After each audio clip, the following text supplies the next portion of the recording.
Brandon, welcome back to the channel. In this video, I'm going to go over all the changes that I have made to the cooling system to finally have the cooling system solved to my satisfaction. To go over why I needed to do all this, I'm going to move the camera and go back to the whiteboard to show what the actual problem I had with my cooling system was. This is the same diagram that I had from months ago when I last updated the cooling system. And I'm going to show you where the sensors that I had that were reporting temperature to me. And I want to see if y'all can figure out immediately what I obviously did wrong, but at the time I did not catch. So I've updated this. It's a little bit difficult to read, but I wanted to use this diagram because this accurately reflects how the cooling system was set up. Going back to the diagram, this piece, which I have poorly drawn because I don't have artistic skill, this 3 represents where the ECU temperature sensor is factory located. And it really is the best place to have it because that's where the hot coolant is coming out. Most engines, you either have it in a housing like this, or you have the sensor going into a water gallery in the blocker head itself. The temperature sensor was so far away from where the coolant came out of the block. And this was where my problem with my initial design really was. And this has really plagued me ever since I've had this design. This is the cold water going into my engine. And notice it splits off here with the number 1. If you go to the number 1 over here, this is supplying cold water to my turbo. The turbo that I had custom made was water cooled. And this is where my big mistake was, because if you follow the hot return, it is being wired into the hot coolant line coming out of the back of the motor before the temperature sensor.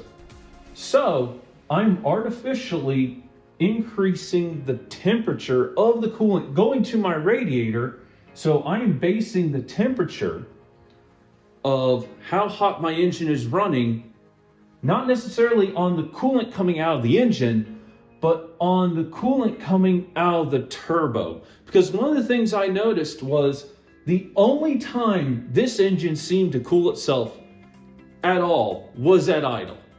Anytime I was doing anything else, low boost, anything, my temperature was spiking over the gauge. To give you an idea how much that sensor placement really messed with me, at the beginning of this video, my theory was the intercooler that I had installed on my TJ Wrangler was blocking so much airflow to the radiator that could have been the cause of all the coolant issues I was having.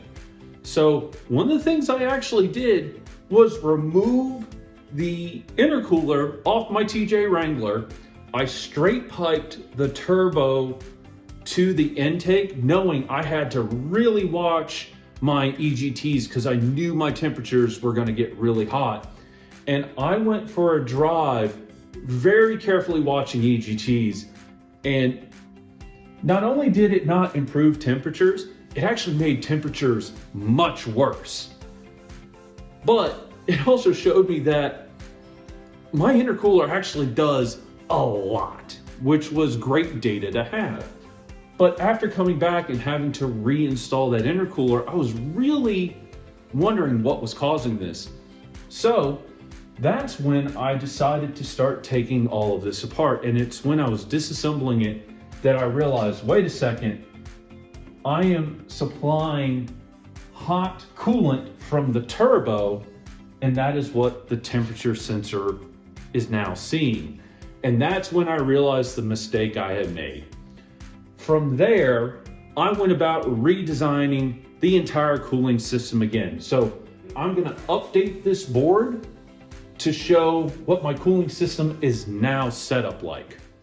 This is what I ended up with. And from all the testing that I've done, this has worked out amazingly. Now, the new coolant flange, I can't show it on camera right now in my hands because it's already installed. But what I am gonna show you real quick is what I did to it. It was a cast aluminum coolant flange, and I did modify it significantly.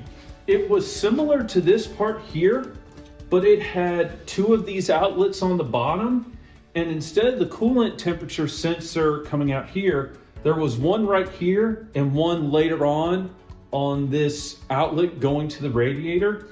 I had to get a block off plate for this one because that would have hit the vacuum pump, or it's called tandem pump. The tandem pump on the back of the head of the BEW TDI. So I blanked out that coolant temperature sensor.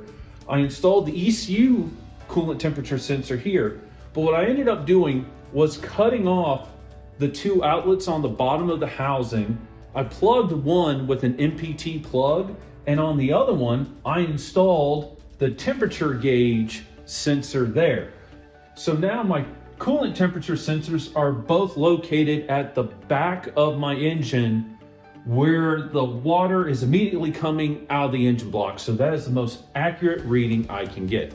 The other thing I did was I got rid of the other outlet and hose that was on this coolant temperature sensor, got rid of it completely, and now my turbo, the hot return line, is going into this metal pipe that goes into this thermostat housing, because I realized if the turbo gets really hot and it does artificially increase the temperature of the coolant going to this temperature sensor, I am not going to hurt anything in the system by putting more cold water to the system.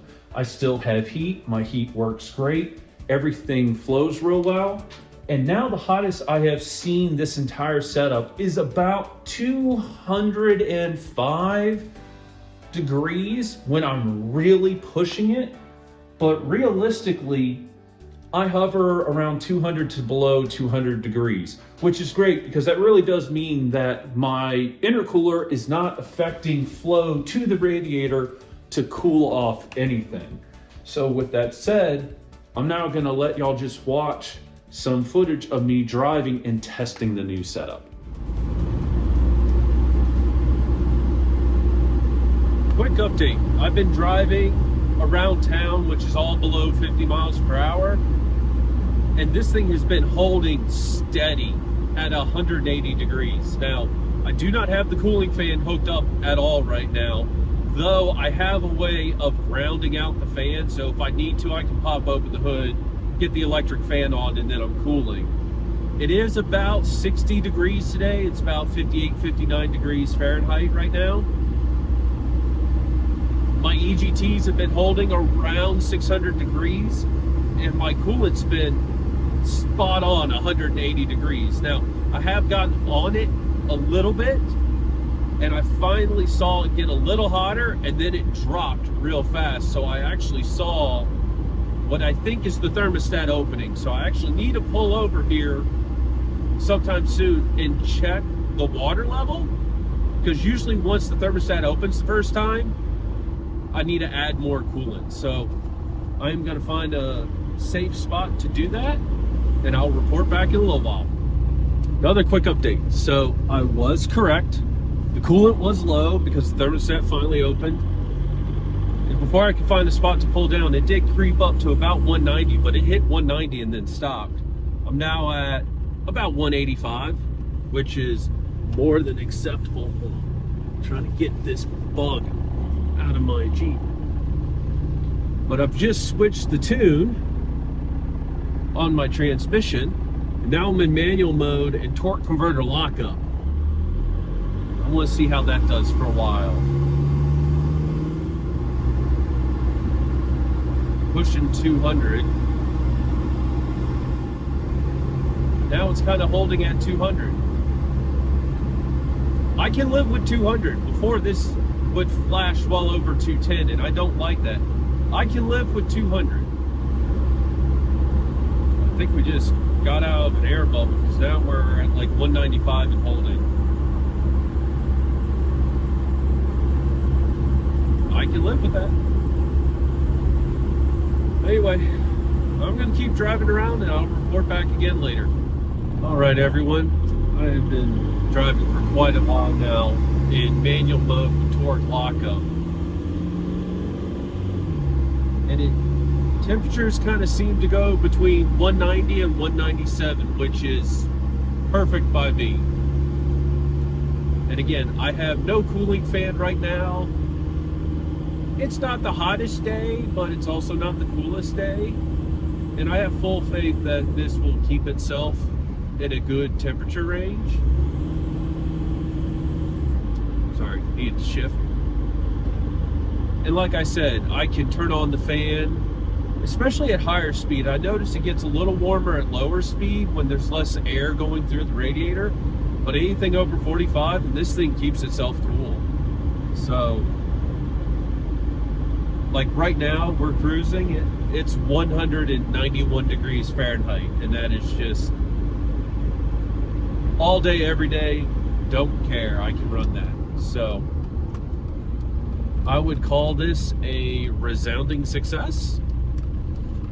I think the lesson here is that you need to put the temperature sensor in a spot where you will get accurate data. Sorry, stumbled on that a little bit. But yeah, I mean, I seem to be going anywhere between 190 to almost 200 degrees. And compared to what I was seeing, I will take that all day, every day. So it's been a couple of weeks now since I did all this work. Actually, it's been about a month. But this has been working flawlessly. I have no leaks in my radiator system. It also seems to have gotten rid of the weird situation where I constantly seem to have air in the loop. I thought it was because of the tilt of the motor, but I think what it really was having the radiator hosing coming so high above everything else that caused a lot of problems. Yes, I'm a little bit above the radiator with the way this pipe goes over my BW TDI engine, but it's so much less in comparison to coming up all the way here and then having 3 90-degree bends. I think this setup just works so much more efficiently. That's the word I am looking for. But like I said, it doesn't leak. I've been driving it a bunch. It is cooling itself. The only thing I still have left to do is I need to get the correct coolant switch so the radiator fan will turn on and off with the temperature switch here. But the other thing I want to do is run another ground line from my fan so that I can put a switch inside my dashboard. So if this doesn't seem to be working, I want to be able to just click a button inside my dash and just turn on the fan whenever I want to. But anyway, thank you so much for watching, and I'll see you again sometime soon. Goodbye.